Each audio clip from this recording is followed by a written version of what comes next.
Welcome back to another episode of The Mark and the Shark. Today is going to be episode 12, where we're going to be going over Crown Jewel in Perth and this week's Raw. How are you doing, Shark? Doing pretty good, Mark. How about yourself? Good, good, busy week. And as another busy week goes, another busy week on television with the wrestling. So we'll go ahead and get this started. So, what did you think about the very first bout of Crown Jewel Perth being Roman Reigns and Bronson Reed in an Australian street fight? Well, overall, before I go into the match, I I don't know if this was another event that was rushed. I felt like it was just kind of put together because of the ESPN deal. To be perfectly honest, I think there could have been a bit more time to build between some of the matches. But overall, it was a decent card. The first match. It was what it was. I'm kind of interested though to see what's going to be going on with the bloodline. I guess that's what we call it. Is it the what I mean? It's the interference in the bout. That's kind of the thing I'm going to. Again, the bout was what it was, but it's what's the storyline that they're laying out here. That's kind of what I'm more curious about. Fair enough. Yes, this definitely was gonna supposed to boost Bronson Reed for sure. Not many people pin Roman Reigns in a singles, regardless of the circumstances surrounding it. But it's definitely something that they're gonna continue for sure. Whether that makes the bloodline come back together or not, it's very interesting what they're doing with Jimmy and Jay, just to keep us on the edge of our seats to wonder what's going to happen next. So I think that um, is a good thing. I mean, honestly, I'm liking it. Of course, I don't like anybody pinning my OTC, the Roman Reigns, but you know, Well, I mean, it's like, I look at it from various perspectives. Business perspective, definitely. Um, it does good. You want the guy to go over in his home country. I mean, and that's like, it's a good idea. I think it further establishes Bronson Reed as like, this monster heel.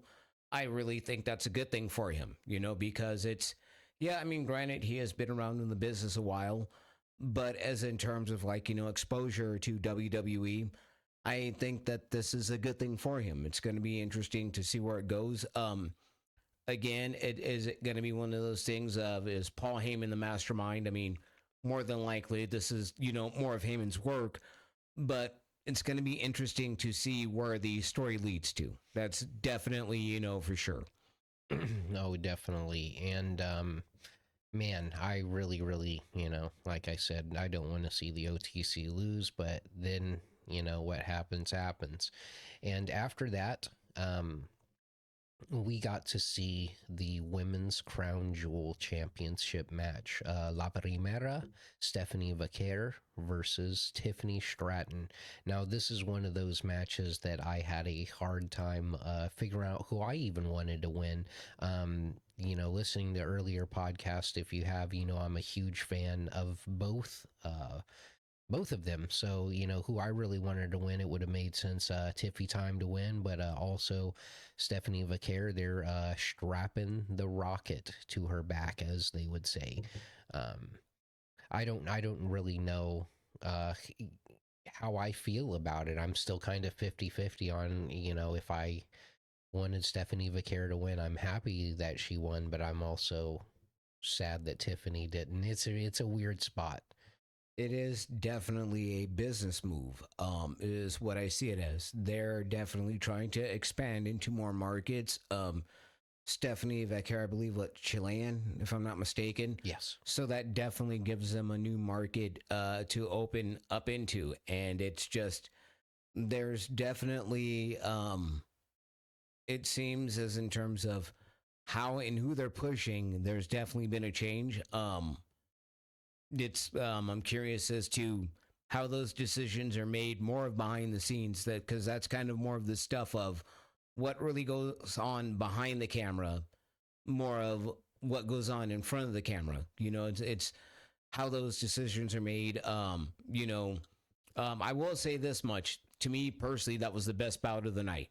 I will give it to me. That was really Tiffany Stratton, Stephanie Vaquero, they both really they came out there with their A game. I mean, like I know people are complaining of why wasn't there the proper building of a feud. Again, I think this is that's a byproduct of rushing again, new partnership. Again, those are those decisions that personally I question myself, but that's neither here or there. As in terms of like the match itself, it probably was the best match of the night. Um, it doesn't surprise me that Stephanie Vaquero went over. It really doesn't. Um, in all honesty, I kind of had a feeling that that was probably going to be the move. And again, it's this is more of I think as in terms of kind to grow the brand globally. I think they're going to be looking into other markets. And that's probably the end result as to the reason why Stephanie Vaquero went over. Okay, so the only thing that I'm going to disagree with you on that is the part where you said they didn't really have a build up, they didn't really have a story. They don't need one because it's Crown Jewel, it's champion versus champion. The story is already written. Um, Unless you're just talking about they didn't hype up the match enough, okay. But no, it wasn't a rush. It was we knew the Crown Jewel was coming. Um, And I don't feel that it was rushed at all. Actually, I think this was way more planned out than I other things. I think it was a rush. I mean, like I said, I think that there have been because again, I think that going to a new platform a lot earlier than expected has really kind of made some questionable decisions as to what's going on in front of the camera myself personally. Hmm. Well, I agree to disagree. And what did you think about? Man, I can't believe you already said you had your favorite match of the night, but this John Cena AJ Styles match. Come on, man! All the tributes. I thought it was a good match. It was honestly, it was what I was expecting it to be. It was what it was. I mean, I know, like many people excited. It for me, it was kind of a paint by numbers. It's seen of like paying tribute. It was a good match. These guys are definitely not going to be doing what they did 20 years ago, of course, but it was what it was.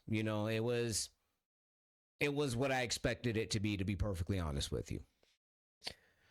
For me, I think it was about 30 times better than what I thought it was going to be. So, I mean, I was satisfied with the match. I really liked all the tributes they did. I think that both of them, both John Cena and AJ Styles, being at their age and showing off that athleticism, they had a long match and they did a lot in that match. And just to be able to keep up until the very end, I really applaud that. I thought it was an amazing match. And yeah, it was crazy. All the things, all the tributes that they hit. Unless you have any other comments, I'm ready to go on to Rhea Ripley and Io Sky versus the Kabuki Warriors. Honestly, this match should have probably been about 6 or 7 minutes at most. I think this thing went on a lot longer than it really should have. The end result to me was expected of what it was going to be, but I really felt that it went way too long than what it should have. Yeah.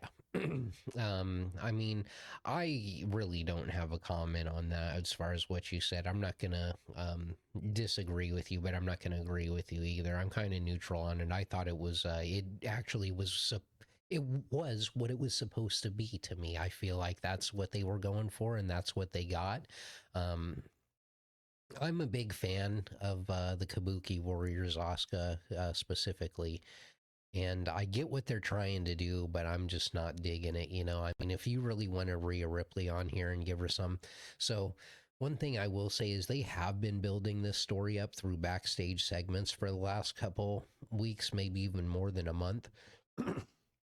And I think that they played up the story enough so it made sense why this match was happening, but I just really didn't like, I guess, the outcome of it. I really don't like that Io Sky is not with the Kabuki Warriors anymore as part of their, pseudo family. Um, I feel like Shinsuke Nakamura is also from Japan. I mean, maybe he could, be a manager to them or something. I mean, it would be really cool to see a lot more done with that faction or maybe a stable of the Japanese wrestlers. But for some reason, they're not doing it. I just don't like the pair up of EO and Ripley, especially because they're supposed to be great rivals. You know what I mean? Like, Well, I mean, it's like if you look at fan interest, if they're boring people in the audience, there. I mean, it's just there definitely has been, I think, an overexposure of certain people on the cards, and I think that fans are kind of all right. They're ready for the next thing, and I think that there may be some overexposure with the four of these people involved, and in certain instances, I think people are kind of ready to move on. Just in general, I mean, like I said, that not to be knocking any of the other talents here, they're talented women. Um, and then the whole thing, I have to be honest, I found a couple of the segments with EO and the Kabuki Warriors to just be unbearable for me. It was just really like I couldn't do it. Just being honest, like this is not really personally what I want to see. And it's like, okay, let's move on to something that kind of, I guess, people know what they're doing and don't look very cartoonish. you know what? I really feel like if the backstage segments that they had subtitles to what they were saying, you'd probably be saying something different right now. But because half of them are being just screaming in Japanese with no subtitles, so you don't know what's going on. So there's no context. You can only infer by physical action and looks. So I think that makes it harder to connect with. No, I've watched a lot of stuff, and even with subtitles, I don't think I could just. They're awful. They just don't know how to act, even with subtitles. It is a thing for me of just yeah, we can. Yeah, Well, on to the next one. Seth Rollins beating Cody to win the men's crown jewel championship. I was satisfied with the match. I was glad that Seth Rollins won. I actually wanted him to win, so now that he did, especially with what happens, it really solidifies him, especially with what we're going to be talking about next. honestly, I'm kind of bored with both Cody and Seth. Just it's. I don't know. There's only so much of them. I'm ready for them to start personally elevating other people. I've seen enough of these guys over the last couple of years, over the last several years. I think I'm ready to start seeing your Braun Breakers and everybody else at this point. Do you want to see Jay Uso have another run? No, I'm honestly Jay Uso'd out, to be perfectly honest. Oh, you have Jay Uso fatigue? Yeah, I'll be honest. He may be a nice person, but I really feel his work is sloppy. He and both of them. I have to agree. I think it's more of the fan sentiment, but as in terms of their work is not the best. It really isn't. Well, I mean, kind of. You know why, though, right? What, their work rate? Well, because it's just him, Oos. It doesn't matter to me. It's just I've never been impressed with either of them's work, to be perfectly honest. That was a joke from the I theme know, song. but it's just I've never just been impressed with either, as in terms of either one of them in the ring. Well, yeah, I mean, I'm definitely not going to disagree with you there. They're much better tag team than they are single, but they do get the point across. He gets in the ring, he does tell the story. The audience loves him.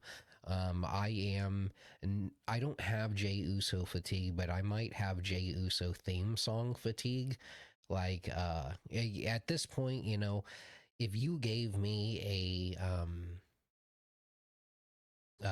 another 5 minute backstage segment instead of having to hear his song play for the second or the third loop, I'd be all right with that.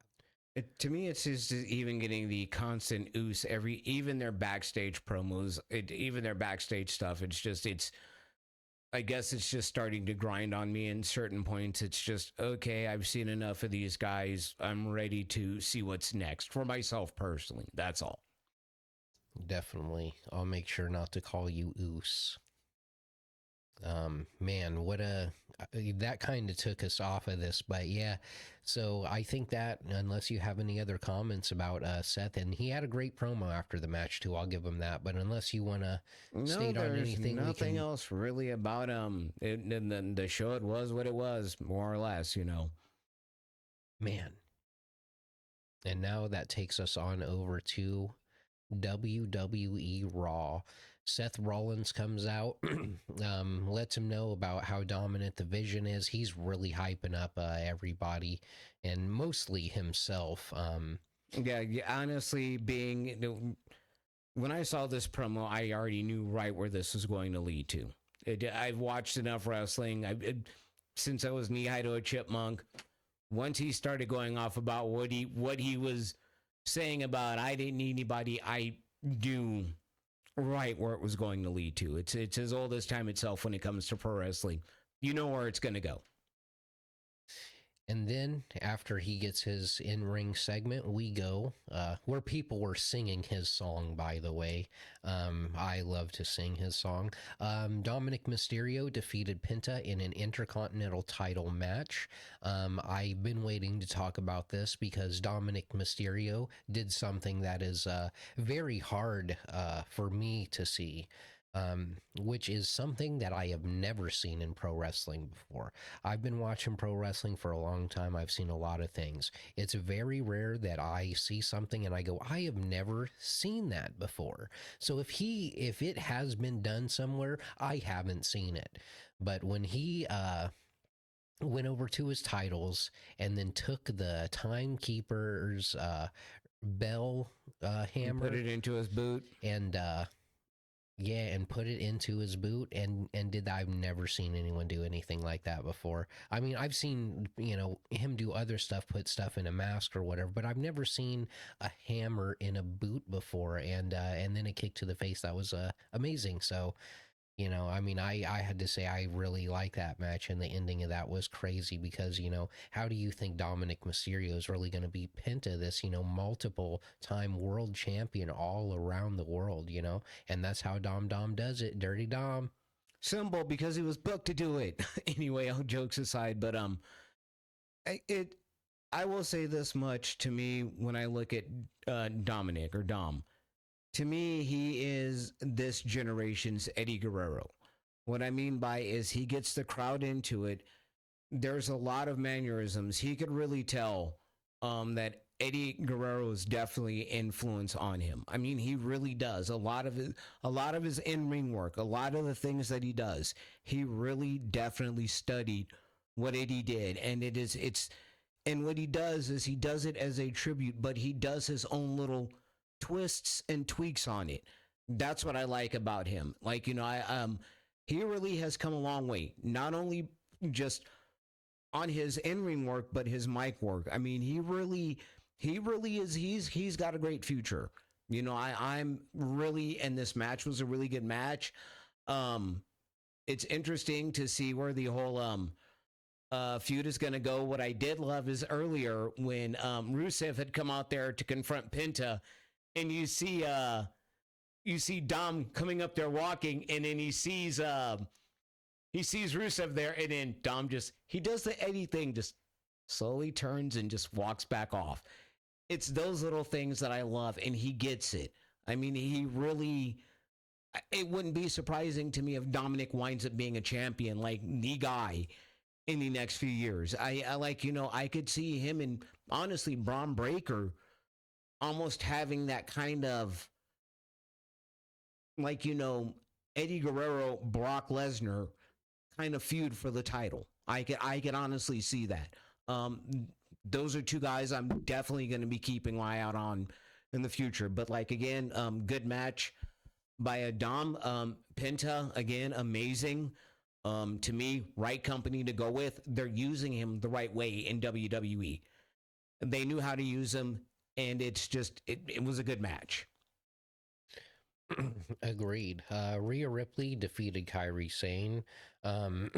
Well, I can almost see what you thought about it. You know, I'm sure you weren't impressed.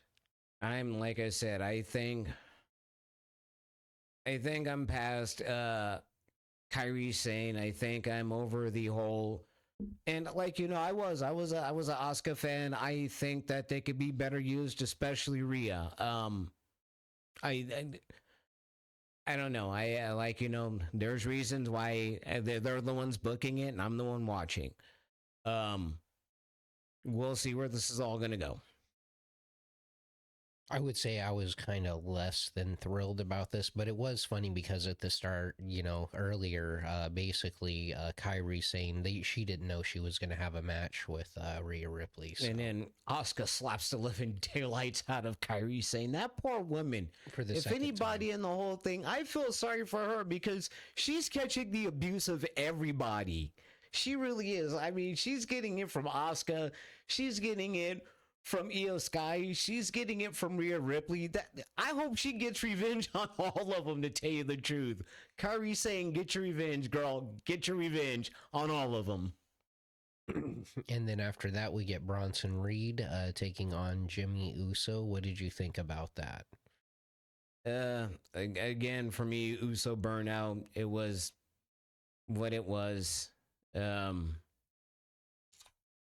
I don't know. Like I said, I think I'm just Uso'd out with them. Uh, good for Bronson Reed. Like I said,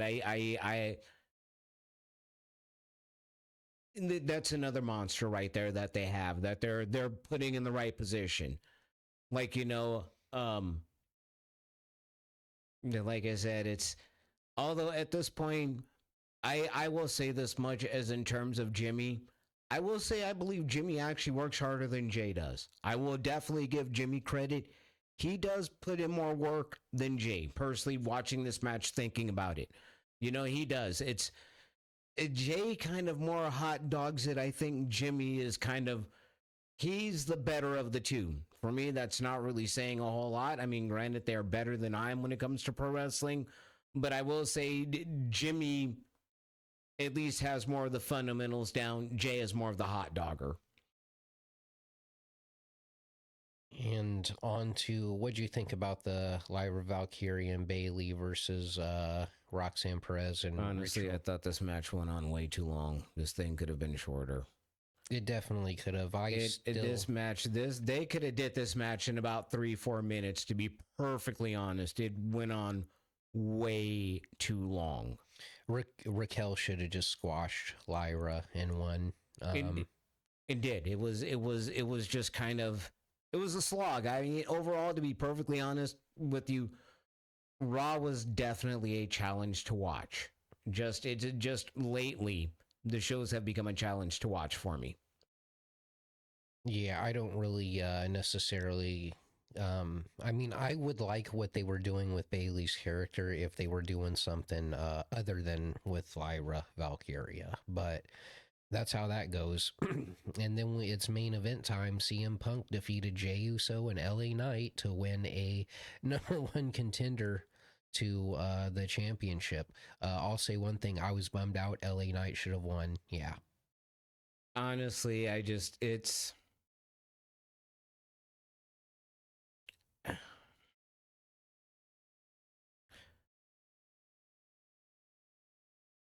I don't even know what to say at this point about all this situation. It's just I have to be honest. I'm over Punk. I'm over Knight. I'm over Uso. Um, I think I'm ready to get on the Braun Breaker Express at this point on and ride that train. I don't know. This is the the crutch of these constant multi-man matches. The I don't know if it's the because they decided to rush into ESPN, if it's screwing up a lot of things, but it just seems like I wouldn't necessarily say adrift. It's just they're I don't know. Nothing has been really holding my interest for me personally with the shows lately. Man, Oh wow, I can definitely feel that from your reviews, or from this review rather. But no, the only thing I didn't like about this match was the ending. I just didn't. I want LA Knight to get his run. He still hasn't had a run as world champion in WWE yet, and he surely deserves it. He's been wrestling for a long time. Uh, he did carry a couple title belts in other promotions, and I feel like he could represent, the WWE well. Honestly, I think with him, there may be a mindset of he's either a transitional champion or B kind of an upper mid card champion, like maybe a United States or an Intercontinental champion.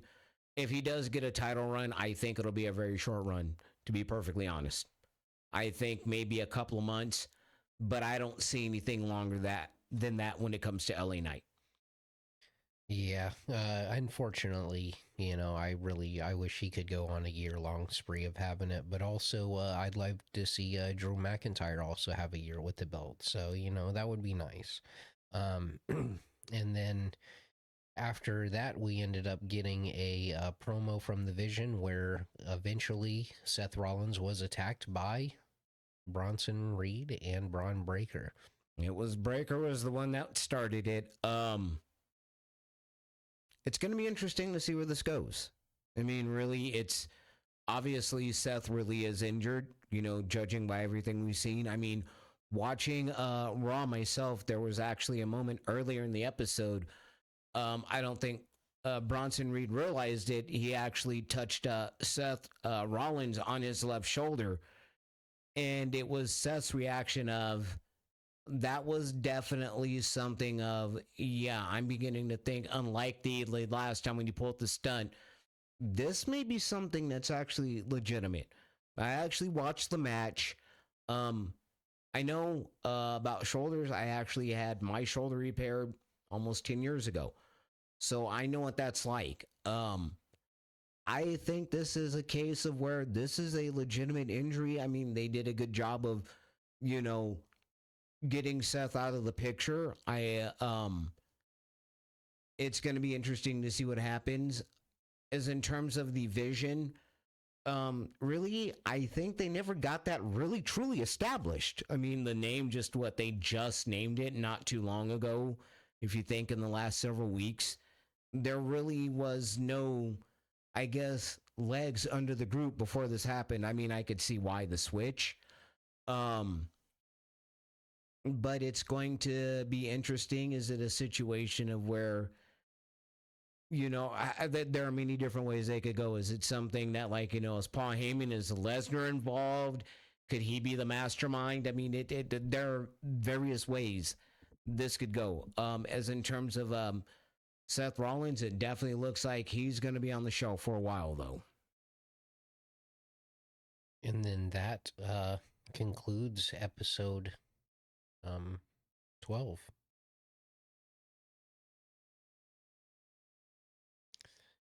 So if you liked it, leave a comment, like, subscribe, and thanks for watching. All right, talk to you folks later. Take care now.